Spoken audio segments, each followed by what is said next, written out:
The sky above Earth was deceptively calm when the invasion began. Admiral Korvac of the Korzul Dominion observed the blue sphere from orbit, his gaze dripping with contempt. To him, it was another conquest, another forgotten world to strip bare.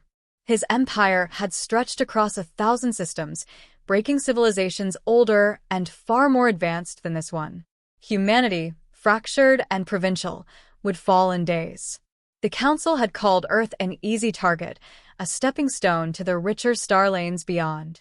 Korvac agreed. On the ground, Captain Mason Hale wasn't so certain. He stood in the command deck of Earth's orbital defense station, a hastily welded ring of steel and desperation. His uniform hung loose on his scarred frame, a relic of battles he should not have survived. The screen before him glowed with tracking data that's multiplying until the display looked like a swarm of hornets converging. He flexed his jaw, steadying his breath. "They're not probing us anymore," said Lieutenant Farron, his voice cracking despite the calm mask he tried to wear. "That's a full fleet." Mason nodded once. He didn't need to correct the obvious. The Dominion wasn't here to test. They were here to claim. And the worst part was, they had reason to be confident. Humanity's defenses were a patchwork of prototypes, half-tested weapons, and systems cannibalized from old satellites. Against Dominion warships, built for 1,000 wars, they looked like toy soldiers lined up against a tidal wave. Still, Mason's eyes hardened. He had learned long ago that wars were not won by weapons alone. "Tell the railgun crews this is no drill," he said. "Every shot counts. And lock the orbital drones on auto-pattern Delta." Farron hesitated. "Delta?" "Sir, those drones are still. They're untested." "I know. "But if they fail, we lose nothing. If they work, we buy the planet a heartbeat longer." Mason didn't raise his voice, but every man on the deck felt the steel behind the words. Orders snapped into motion. For a moment, the chaos felt organized, purposeful. That was Mason's gift, turning fear into momentum. Outside, the first alien ships slipped into the upper atmosphere. They were monstrous crescents of living metal, bristling with weapons that glowed like coals dragged through the void. Civilian channels erupted with panic. Cities scrambled evacuation plans that would never move fast enough. The invaders moved as if rehearsing, their precision a cruel contrast to the raw, frantic energy of the defenders. Admiral Korvac's voice echoed across open channels, his translator weaving alien arrogance into human tongues. "Children of Sol, lay down your arms. Surrender, and your lives will serve our Dominion. Resist, and you will be erased." Mason leaned toward the comm. His face, lined by exhaustion and years of quiet fury, filled the channel. "You want us erased? You're welcome to try." The Dominion responded with fire. Bolts of plasma stitched across the defense ring, tearing through sections of plating like paper. The station shook, metal screaming. Men shouted, alarms howled, and still Mason stood at the console, issuing orders in clipped, precise tones. He could feel the enemy's confidence pressing against them like a storm front, but he refused to bend beneath it. On Earth's surface, humanity fought with the only weapons left: ingenuity and spite. Entire cities blacked out power grids to blind the alien targeting systems. Civilian hackers flooded Dominion comms with noise, crude digital viruses that should have been insignificant, but multiplied until even Korvac's bridge felt the irritation. In jungles and deserts, guerrilla fighters struck at landed patrols with nothing but jury-rigged explosives and old rifles, vanishing into terrain the invaders barely understood. Mason watched reports stream in. Each small victory, each skirmish where humans clawed back an inch, mattered. They were learning. They were adapting. "Sir," Farron whispered, pale under the flickering lights. "They outnumber us 20 to 1. "Good," Mason said, eyes never leaving the display. "That means we'll never run out of targets." The first railgun shot split the heavens. A slug of tungsten accelerated until it burned the air around it. It slammed into the lead Dominion warship, shearing half its prow away. The alien vessel staggered, wounded but not destroyed. It didn't matter. Humanity had drawn blood. Across the comms, a cheer rose, raw, defiant, desperate. The enemy could bleed. The myth of their invincibility cracked, if only a hairline fracture. Korvac hissed aboard his flagship, his mandibles clicking in rage. This was not the meek surrender he had expected. Instead of submission, he faced a swarm of gnats, stinging from every angle, refusing to collapse. He despised them for it, and feared what such defiance might mean if left unchecked. Mason tightened his grip on the railing, sweat stinging his eyes. He knew they couldn't hold forever. Every second gained was bought with lives he could never repay. Yet that was the war now. Seconds. Give Earth another second and it would adapt. Another minute and it would sharpen its claws. Another hour, and the invaders might discover too late what kind of world they had tried to break. A blast rocked the station, throwing men from their posts. Smoke filled the deck. Mason pulled himself upright, ribs screaming in protest. Through the haze, he saw the tactical screen flicker, still showing Dominion ships pressing, still multiplying like shadows in a nightmare. He closed his eyes just for a moment, then opened them with resolve carved into every line of his face. They weren't finished. Not yet. Tell every station, every fighter, every man with a trigger, Mason ordered hoarsely, we fight until the last. Make them regret ever thinking Earth was easy. As the words carried across fractured networks and battered bunkers, a strange thing happened. The panic dulled. Fear turned into a grim determination that echoed from orbit to the ground. Farmers, soldiers, hackers, and scavengers alike braced themselves. And Mason, standing bloodied in the smoke, felt the shift deep in his bones. The Dominion hadn't invaded prey. They had stepped into the cage of a cornered predator. Earth itself was the weapon. The war ground on, day bleeding into night until time itself felt meaningless. Cities were scarred craters, oceans littered with wreckage, the sky perpetually streaked with the falling fire of ships burning up in atmosphere. For the Corzal Dominion, victory should have been swift, but the humans refused to collapse. Captain Mason Hale moved like a shadow through the underground command bunkers beneath what had once been Buenos Aires. Dust rained from the ceiling as distant bombardments shook the earth, yet the flicker of hollow screens kept the room alive with stubborn purpose. Reports scrolled in from every corner of the planet, detailing skirmishes, sabotage, and small, improbable victories. Mason studied them with the quiet intensity of a man who knew each decision carved new fates into history. Dr. Elias Cade leaned over the main console, pale-faced, his spectacles cracked at one corner. A cyberneticist by trade, he had been pulled from his laboratory when the war began. Now, he worked feverishly to dissect scraps of alien technology pried from downed ships. They're networked through psionic relays, Cade explained, his voice hoarse from sleepless nights. Every ship, every ground unit, it all flows through central command nodes. Sever the connection and their coordination crumbles. We've already seen evidence of it in small skirmishes. Mason's eyes narrowed. Weak points. Cade nodded. Rare, heavily defended, but yes. Strike one, and we turn their advantage into confusion. The idea was bold, dangerous, and exactly the kind of thread Mason had learned to pull. Humans couldn't match the Dominion in numbers or firepower, but chaos. Chaos was their home field. Sergeant Diego Cruz entered then, his uniform shredded, one arm bound with a strip of blood-soaked cloth. Dust clung to his hair, and his eyes burned with the savage fire of a street fighter who had tasted too much loss to care about odds. He had led the guerrilla cells through the ruins of Sao Paulo, turning alleyways into ambush corridors, skyscrapers into killing grounds. To the soldiers under him, he was more myth than man. They're scared of us, Cruz said with a grin that didn't touch his eyes. Wouldn't admit it if you asked, but I've seen it. They walk into the slums in formation, ready to dominate, and by the time we're done, half of them are gone, the other half jump at shadows. They don't like our kind of war. Mason studied him. Cruz was reckless, but his instinct for asymmetry had saved thousands. He needed that edge, even if it came with sharp corners. We've got a target, Mason said, tapping the console. A map of South America bloomed to life, glowing red where Dominion control was strongest. Psionic relay buried in the Andes. If Cade's right, it's the heart of their operations in this hemisphere. We take it out, they stagger. Cruz whistled low. That's not a bunker.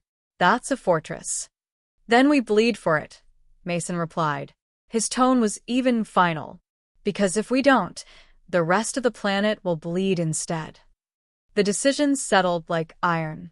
Plans began to unfurl, ragged and desperate.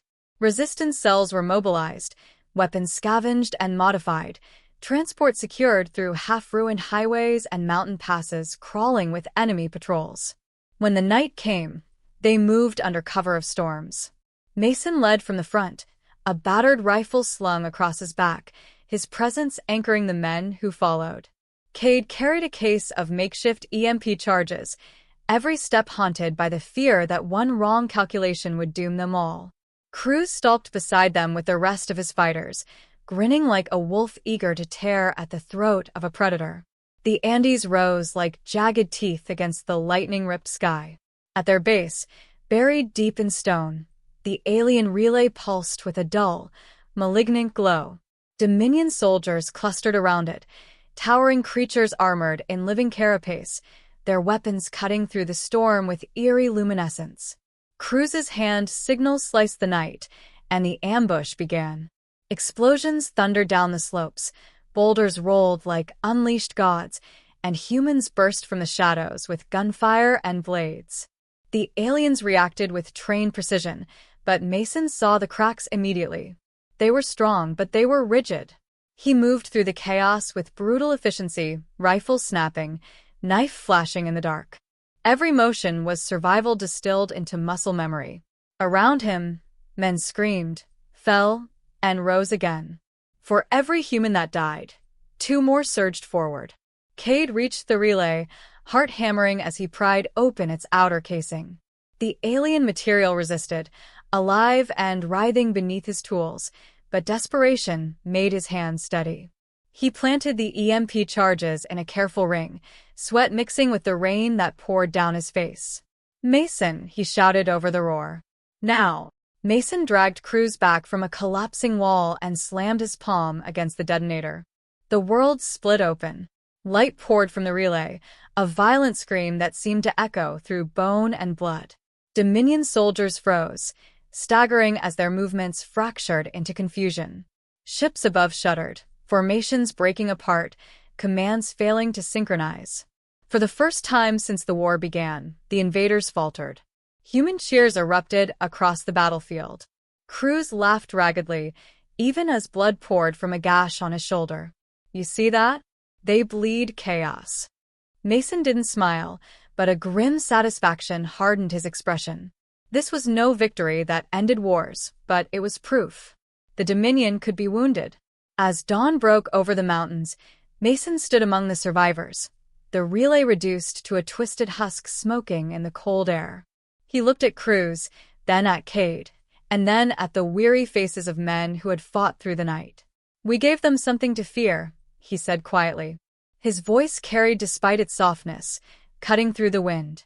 "They thought Earth was prey, but now they know we bite back." Somewhere above, Admiral Korvac received the reports of the shattered relay, his mandibles grinding in disbelief. For the first time in centuries, he tasted something foreign on his tongue. Not triumph, not contempt, doubt. And doubt, Mason knew, was the first step toward defeat. The Dominion had expected Earth to break within weeks. Instead, months had passed, and the war had turned into a festering wound that refused to close. For every relay destroyed, every ambush sprung, human defiance spread further, carried by whispers and defiant broadcasts that slipped past alien jammers. Humanity was not merely surviving anymore. It was preparing to strike back. Captain Mason Hale stood on the deck of a ship that should not have existed. The Retribution was cobbled together from the twisted skeleton of a downed Dominion cruiser, fused with human steel, wiring, and stubbornness. Its corridors smelled of ozone and oil, its engines groaned with mismatched parts, but it flew. More than that, it fought. Dr. Elias Cade moved like a ghost through its innards, patching, splicing, and rewriting alien systems until they obeyed human hands. He had grown lean, eyes sunken from long nights spent with wires and sparks, but his mind burned brighter than ever. Hybrid rail plasma cannons lined the ship's hull, his design, his gamble. Sergeant Diego Cruz thrived in this new phase of the war. He had taken to space as if born to it, commanding boarding teams that lashed their craft to enemy hulls and fought hand-to-hand in corridors dripping with alien ichor. His men worshipped him, and the Dominion soldiers whispered his name like a curse. From orbit, Earth no longer looked like a planet on the edge of extinction. It looked like a forge, hammering weapons and men alike into something far more dangerous. The Dominion had wanted submission. Instead, they had created predators. The Council's propaganda collapsed as news spread of human raids on alien outposts beyond Sol. What was once dismissed as local resistance had become a campaign. Dominion fleets burned at the edges of the system, their commanders bewildered by human audacity. For centuries, no species had dared to strike them on their own turf. Humanity didn't just dare, they thrived on it. On the bridge of the Retribution, Mason studied the star map. The Titan relay station glowed at the edge of Saturn's rings, a keystone in the Dominion's hold over the system. Destroying it would shatter their grip on Earth's orbit. It was a gamble, but Mason had lived his life balancing on the edge of gambles. "We hit them hard, we hit them fast," Mason said, his voice low but carrying to every corner of the bridge. "They'll expect us to defend Earth. They won't expect us to take the fight to Titan." Cruz cracked his knuckles, grinning.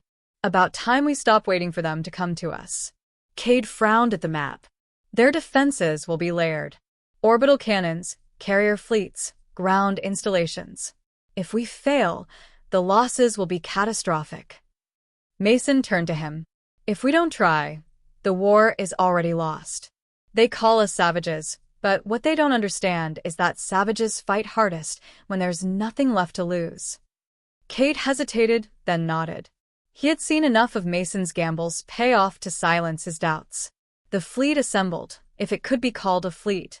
A dozen ships, each a Frankenstein's monster of alien wreckage and human innovation, bristling with weapons that by all rights shouldn't have worked. Yet the crews manning them believed, and that belief made the impossible tangible. They dropped into Titan's orbit under cover of Saturn's rings, the vast bands of ice and rock scattering Dominion sensors. From the void, the alien armada emerged, sleek and terrible, their weapons blazing to life as alarms shrieked across human vessels. Mason stood unflinching as the first volleys struck. The Retribution shook, hull groaning, sparks showering the bridge. Men cursed, but no one broke. Mason's voice cut through the chaos with surgical precision. "Return fire. Target their formation spine. Break them, and the rest will flounder." The hybrid cannons roared, spitting slugs wrapped in plasma. Dominion ships reeled, their shields faltering under a fury they hadn't anticipated. Cruz's boarding pod slammed into a carrier, cutting deep as his men stormed its halls. Alien shrieks echoed across open channels, drowned out by Cruz's laughter and the thunder of gunfire. Cade worked furiously, rerouting power, forcing alien systems to bend to human will. One by one, Dominion targeting arrays flickered out, hacked mid-battle by codes born of his sleepless nights. But the enemy pressed hard, their sheer numbers threatening to crush the humans by attrition. Mason's jaw tightened as he read casualty reports. Every name burned into him like a brand.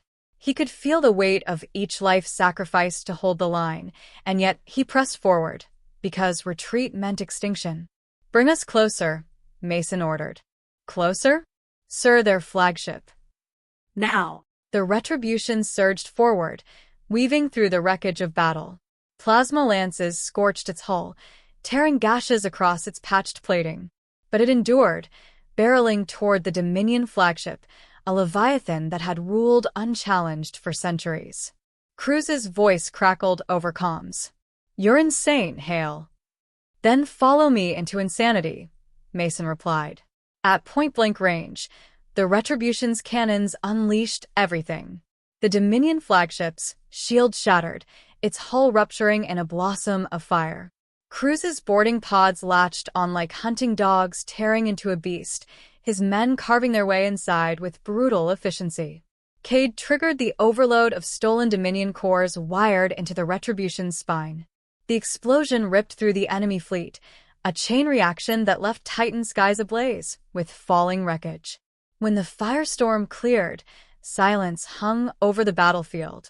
Titan's relay was gone. The Dominion's grip over Sol fractured beyond repair. The comms erupted with cheers from battered human ships. For the first time, they had annihilated not just a detachment, but an entire armada.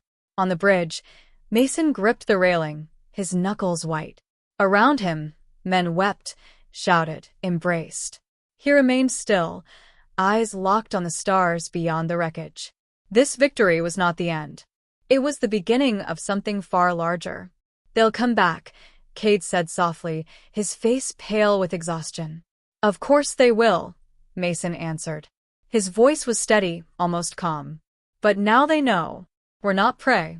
We're the storm they can't contain." Cruz limped onto the bridge, armor scorched, grin sharp despite the blood streaking his face. "Word of this will spread. Every world they've crushed will hear it. They'll know the Dominion can bleed. And when they do, they'll rise," Mason finished. The stars outside felt different now. Not distant, not unreachable. They were battlefields waiting to be claimed. For the first time in history, humanity was no longer defending Earth. They were taking the war to the galaxy. The galaxy trembled in the wake of Titan's annihilation. For centuries, the Corzol Dominion had been a storm no civilization could withstand. Now, that storm had been pierced, its heart laid bare by a species it had dismissed as inconsequential. Word spread faster than fleets could move. Across 100 conquered worlds, whispers of humanity's defiance ignited sparks of rebellion. What had begun as survival on a fragile blue planet had become something far larger, a revolution written in blood and fire. Captain Mason Hale stood once again on Earth's soil, though it no longer resembled the home he remembered. Cities were carved with scars, craters pockmarked the land, and the sky bore the haze of battles fought above. Yet amidst the ruin, there was life, children playing in rubble, families rebuilding with stubborn hands, soldiers standing vigil not in despair, but in vigilance. Earth had not been conquered. It had endured. Dr. Elias Cade walked beside Mason, his coat stained with oil and ash, eyes rimmed with exhaustion. He had given so much of himself to the war effort that Mason sometimes wondered if there was anything of the man left beyond his machines. Yet there was still a spark in him, an ember of curiosity and fierce pride. "They're afraid of us now," Cade murmured, watching the flicker of news feeds capturing alien uprisings in distant systems. "Every world they thought broken is rising because of us. But fear can be dangerous. It invites alliances or annihilation." Mason nodded. He knew Cade was right. Victory was never the end. It was a doorway, and beyond it, more battles always waited. Humanity had proven its strength, and that meant it could no longer hide in obscurity. The galaxy's gaze had turned toward Earth, some eyes with hope, others with hunger. Sergeant Diego Cruz arrived late, limping on a wounded leg that he refused to let slow him down. His armor was battered, his face cut with fresh scars, but he wore them like medals. Around him, younger fighters gathered as if his presence itself was a rallying cry. He had become more than a soldier. He was a symbol of the kind of war humanity waged, messy, relentless, unyielding. "You should see it," Cruz said with a grin, dropping into a chair across from Mason. "I just got back from Cairo. They're already rebuilding the spaceport. Kids are helping weld plates to shuttle hulls like it's a game. Give us a few years, and we won't just have a defense fleet. We'll have a fleet that can storm their capital." Mason allowed himself a small smile. He admired Cruz's fire, even if part of him feared where that fire might burn. "One war at a time, Sergeant." But Cruz shook his head. "That's where you're wrong. This wasn't just our war. Every species they've enslaved, every world they've drained, they're waiting for someone to lead the charge. And whether you like it or not, Captain, that someone is us." Silence lingered after his words. Mason felt the weight settle on his shoulders. He had never sought to lead beyond survival, never dreamed of shaping destiny for more than his own people. But destiny had a way of cornering men until choices were no longer choices at all. Above, alien wreckage still drifted in Earth's orbit, silent monuments to the price of defiance. Mason studied them from the windows of the rebuilt command station, his reflection warped in the glass. The Dominion would return. Of that he was certain. Empires did not crumble quietly. They would marshal their fleets, lick their wounds, and strike again. But now they would do so with caution, with the knowledge that their prey had teeth sharper than they had ever imagined. The Council of Resistance, a coalition of surviving leaders, convened in the war-torn halls of Geneva. Mason stood before them, his posture rigid, but his eyes alive with purpose. Around him sat men hardened by loss yet galvanized by victory. Cade presented data of crumbling Dominion networks, evidence of slave worlds revolting in synchrony. Cruz spoke with fervor of battles yet to be fought, of taking the war to the stars before the Dominion could regroup. When at last the council turned to Mason, the room fell silent. His voice was low, rough from years of shouting over gunfire, yet every man present leaned forward as though the weight of the galaxy hung on his words. "They called Earth an easy target," Mason said. "They thought we would kneel, that fear and fire would break us. But fear is a weapon we wield better than they do. Fire is what we've lived in since the first spark lit in our ancestors' caves. We are not prey. We are the storm. And if the Dominion wishes to return, let them. Because the next time they see us, it won't be Earth defending itself. It will be Earth leading the charge." The chamber erupted, not in applause, but in a quiet, unanimous assent. Every man there knew Mason was right. The war had changed them. Humanity was no longer a fractured collection of nations staring at the stars in wonder. It was a force that had stared into the abyss and refused to blink. Later, as Mason walked alone through the battered streets of Geneva, he paused to watch a boy playing with a toy ship cobbled together from scrap metal. The child made swooping noises, mimicking the sounds of battle, his laughter sharp against the still healing city. For a moment, Mason saw the future not as endless war, but as survival made into legacy. Cade joined him, his voice softer than usual. "Do you ever think about what comes after?" "All the time," Mason admitted. "But thinking about it won't win it. Only fighting will." Cruz's voice carried from behind them, brash and unflinching. "Then we fight until no chains remain. For us. For them. For everyone who thought hope was dead." The three men stood there in the cooling evening, the shadows of wreckage long on the horizon. They were scarred, weary, perhaps even broken in ways they could never mend. Yet together, they embodied something larger than themselves. The Dominion had wanted slaves. Instead, they had created symbols. And across the galaxy, every eye now turned toward Earth, some with hope, some with fear. For nothing would ever be the same again.